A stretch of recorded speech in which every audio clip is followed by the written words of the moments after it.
Sanil and Muriel Disar.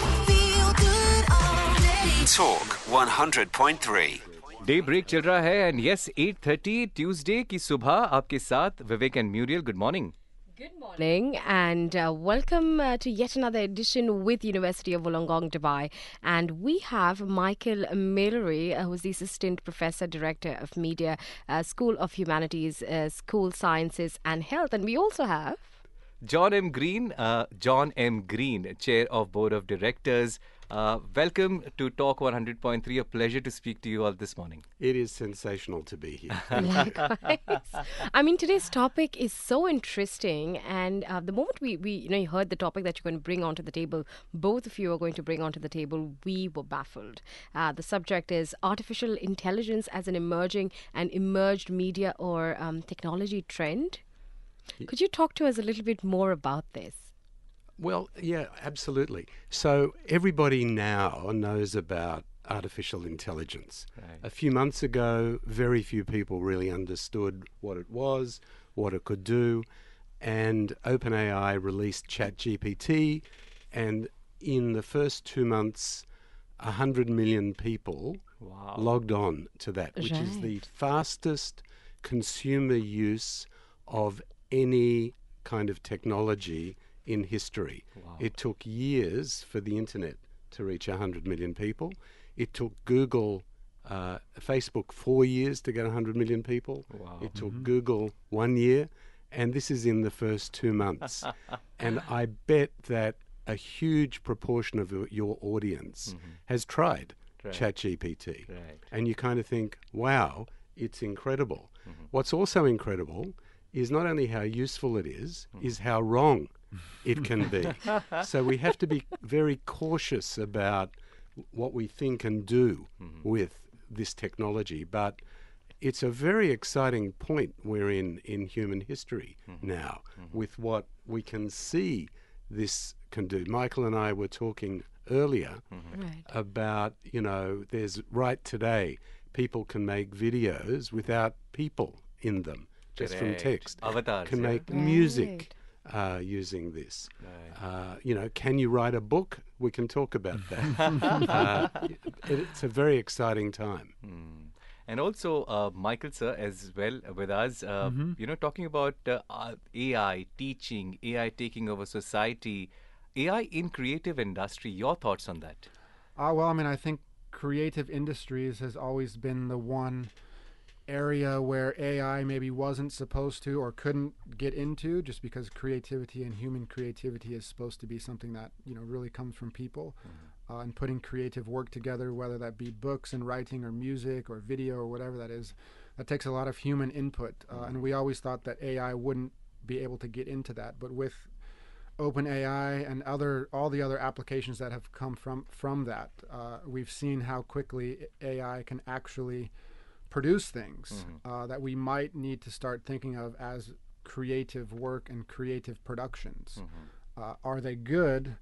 Maybe that's a different question. Maybe they're not really good yet, but we definitely can see AI having a big role in creative industries, again, where we thought maybe they were safer, at least in terms of people and the work you do, because we've always kind of come back to, at least in education and AI, the question of, is the machine going to take my job? Correct. Yeah. And now that question seems to be blown wide open. Like, where is AI going to fit in within this, again, specifically the creative industries now? And how can we make the most use of it? Now, what I understand, my perspective is that, the mundane jobs can be done by robots, but the creative aspect is still with us. Am I wrong in thinking that way? Or is there another perspective that I'm not? I don't think you're wrong at all. I think you're right. When I was in primary school, I remember, and your readers can't see what I look like, but I'm not a teenager. When I was in primary school a long time ago, we had debates about automation, as it was then called, and what were the pros and cons of automation, because it was coming, and would it take jobs and so on. And you look at the world today and how we have coped with lots and lots of what I would call technological revolutions. And the world today, in many, many respects, is a better place. The jobs are very different. And some jobs disappear and some jobs get created. You know, I kind of remember when the iPhone first came out. Can you remember that? You're probably say Oh, yes, I do. 2007? 2000s, yeah. I think in the early Yeah, like 2010 or something like that. 2007, yeah. And, you know, did I think that the phone could do what it does today only 15 years ago? I had no imagination Correct. that I would have in my pocket this device that I can do so much on, and I kind of almost can't live without. Right. And then there were phone stores. We never had phone stores, you know, and people got jobs in phone stores. Correct. And so on and so forth. You know, when the printing press was created in the 1400s, people said this is going to be the end of the world. It was the start of the world in many Right. respects. Right. So, you know, I kind of look at AI in a similar way, but you know, there are negatives as well as positives, not just the jobs question, which is a real question for people, and what will it do to us in the creative. So I write novels, thrillers, Nice. right? And so can I get AI to do my job as a writer? So as well as chairing the board at UOWD, I write thrillers. And I run a publishing business back in Australia, a book publishing business. When ebooks came out Right. in the, again, around 2010, everybody said the publishing industry is going to be dead. Authors will make no money. It's authors never make money. Right? So for those of your readers, Unless there's a movie on it, yeah? unless there's a movie, very, you know, in the arts, I think this is an international thing. In the arts, most people in the arts do not make a living out of their art. They have to have a day job, right? Correct. Right. But they do it not to make money, they do it because they love it. They're passionate they're about it. passionate about Satisfaction it. they get. Right. Yeah. And this is one of the things that AI can't do. It can't have passion. It can't have nuance. It doesn't have a lived experience that we all have. So it can kind of scope over everything that's ever been written and everything that's ever been produced, and it can come up with Futuristic. simulacrum Right. of it, right? But it is going to lack the human Emotion, element. yeah. So it can be used, in my opinion, as a tool, a really effective tool to help us who are creators to use what we have, which is our humanity, Right. so it can be a basis for doing something. Will it replace us? I really doubt it. I really doubt it, because it doesn't have what we have. It hasn't had pain. It hasn't had love. It hasn't had all of these things Nice. that make us human. Correct. Now, will it have that one day? Maybe. I was just about to ask you, I'm like, can this also be programmed? Right. We will talk about this. Your questions on 0586861003. A short break. We'll be back.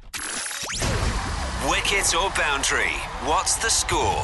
Catch all the action and excitement of Tata Women's Premier League with Scoreboard. Brought to you by Concord Car Air Freshener. Only on the Fun Asia Network, the official audio rights holder of Tata WPL. Insurance market for your car or health or home, life or business. 18,000 Google reviews. Call 800-ALFRED 24/7. Insurancemarket.ie. The Journal on Daybreak. The latest share market, stock market news and updates on Talk 100.3. Nifty 50 is down by 0.13%, trading at 17,132.20. Bank Nifty is down by 0.13%, 39,513.80. Sensex is up by 0.21%, trading at 58,363.94. ADX was down by 0.71%, 9,757.84. DFM was down by 0.92%, trading at 3,354.35. And Tadawul was down by 0.76%, 10,305. 1avoid.090. Now let's take a closer look at the European markets at close. DAX down by 3.04%, trading at 14,959.47.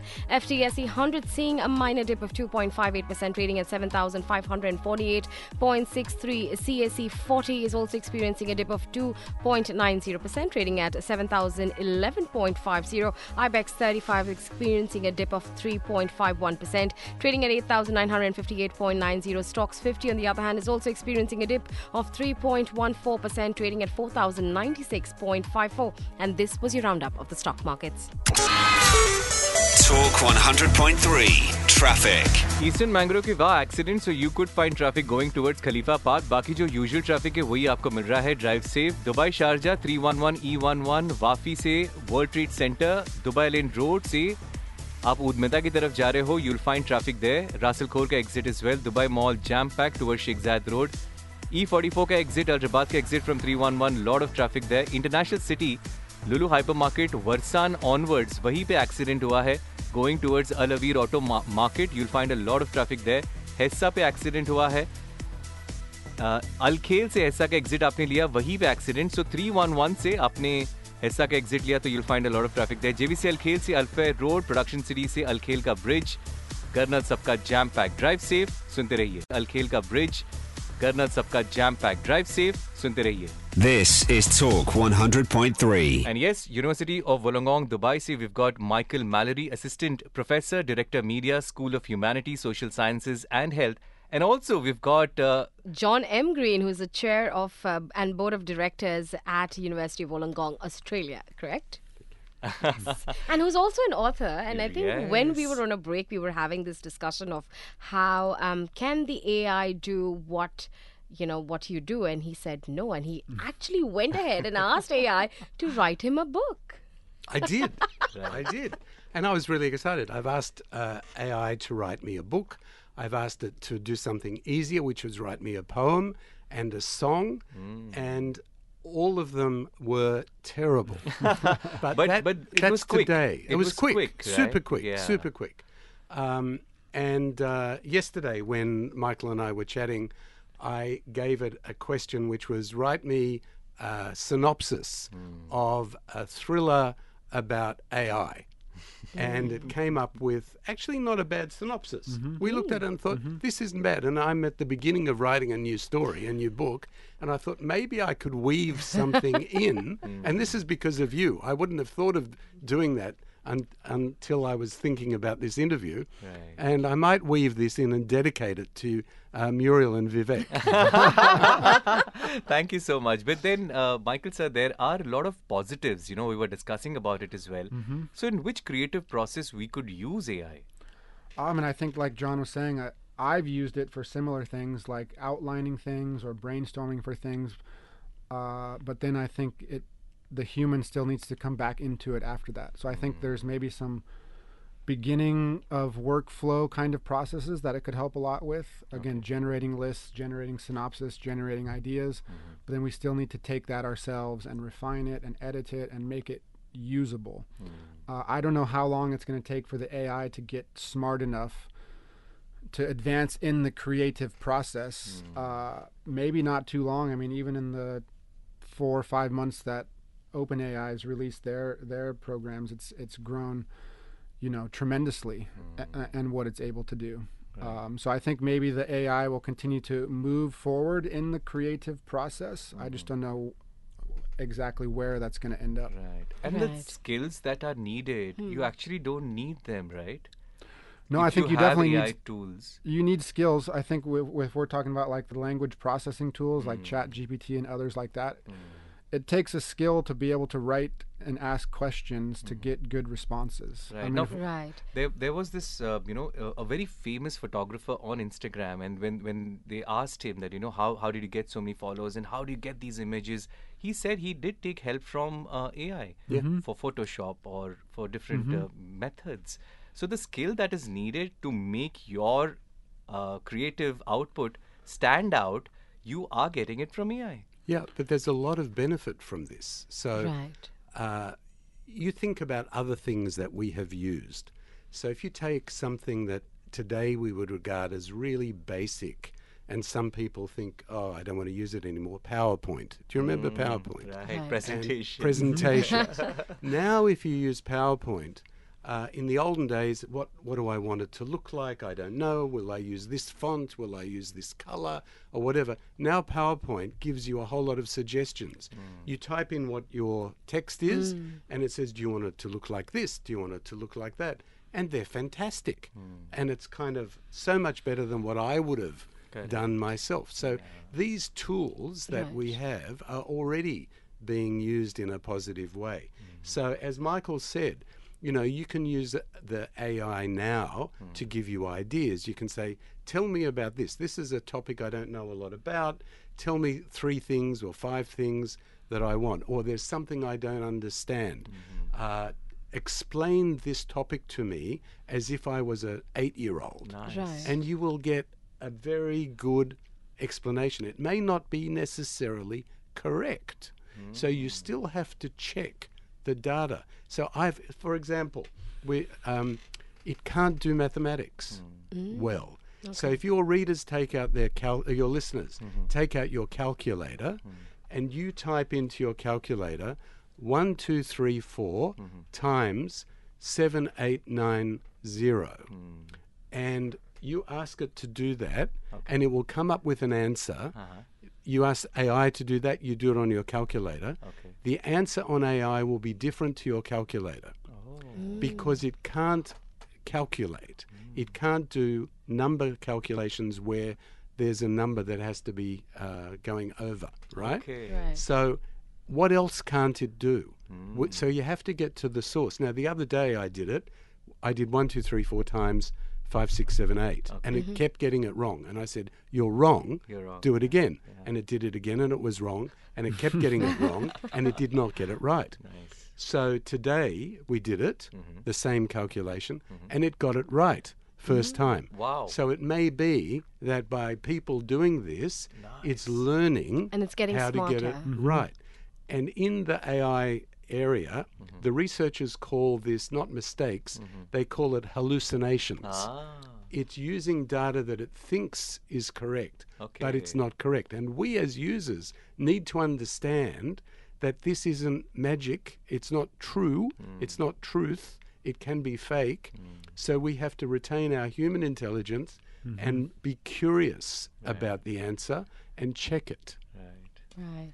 That curiosity to learn new skills and to use, because everybody jumps on it and everybody wants to get the best out of it. So would there be that early bird takes the worm kind of concept for AI as well? I definitely think so. I mean, I think if you can learn how to make the most out of it now, you're going to be getting ahead of the curve a lot.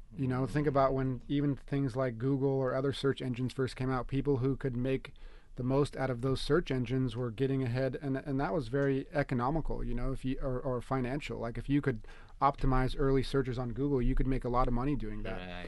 And it's the same thing with AI. Like if people, like you said, Vivek, are using AI to help with photo generation and help with this kind of creative work, this can have a very significant financial impact for you.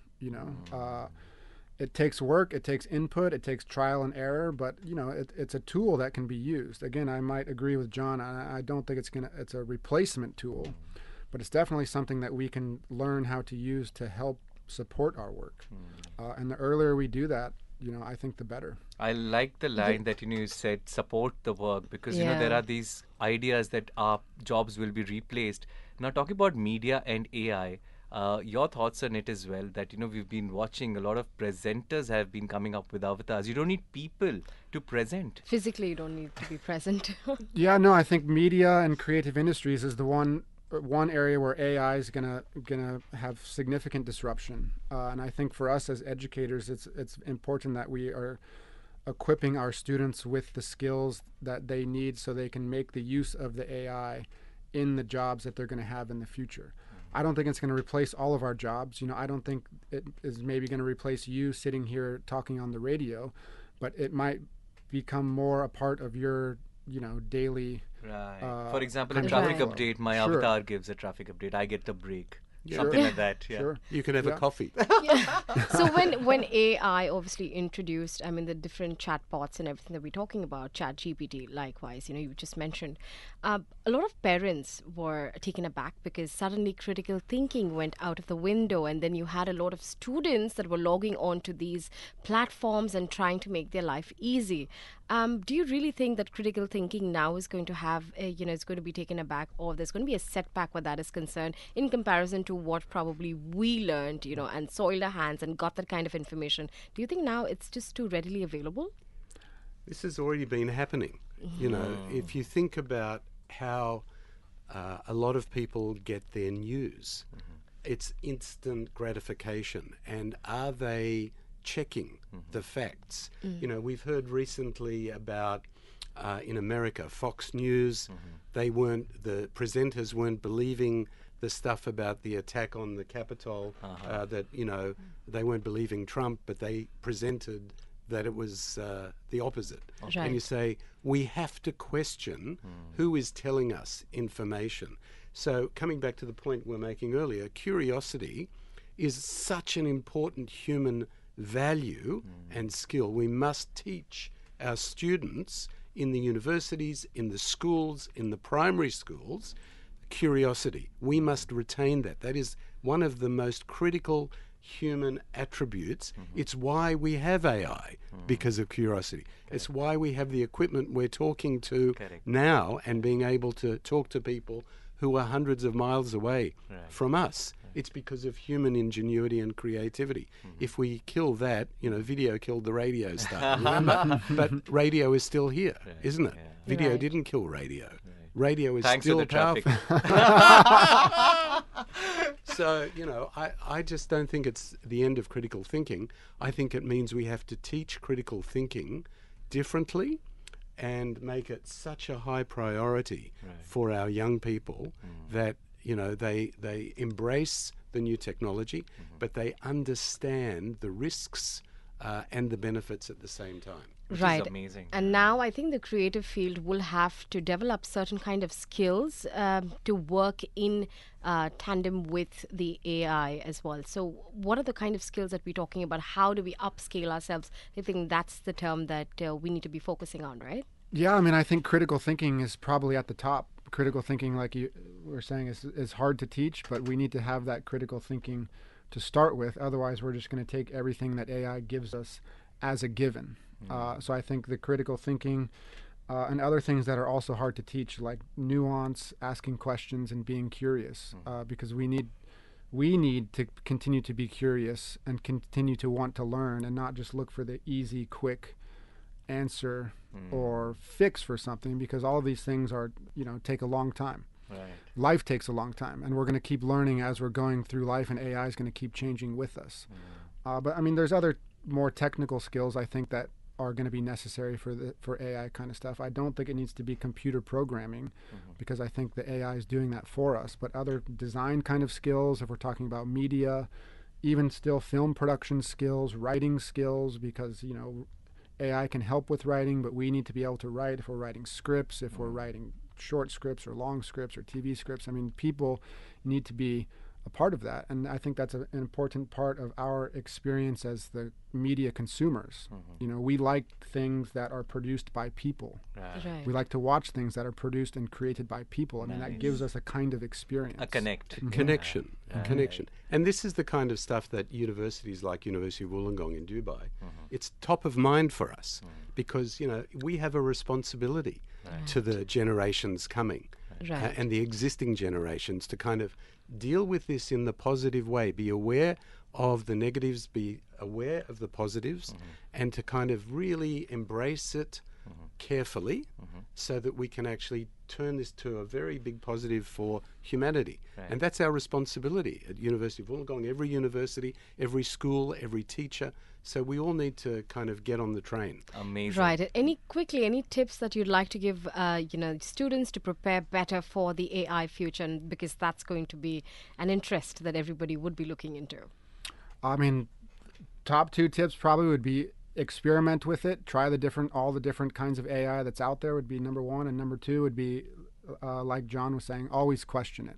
Don't just take it as this thing told me this, so it's correct. I mean, be curious and want to find out and want to learn more about whatever it's telling you. And that's going to take additional reading, searching, looking, asking. So try it out, but stay curious. But don't trust it. No, I mean, I don't know about not trusting it. I just think, Little bit, yeah. you know, stay curious enough to want to learn more. Just like when you read something in a book one time, don't just take that as the ultimate final truth. I mean, let that take you somewhere else and continue to go with it. So do your due diligence. Do your due diligence. Absolutely. Do your due diligence, as you should always with information, right? Unless you're hearing it from Vivek and Muriel.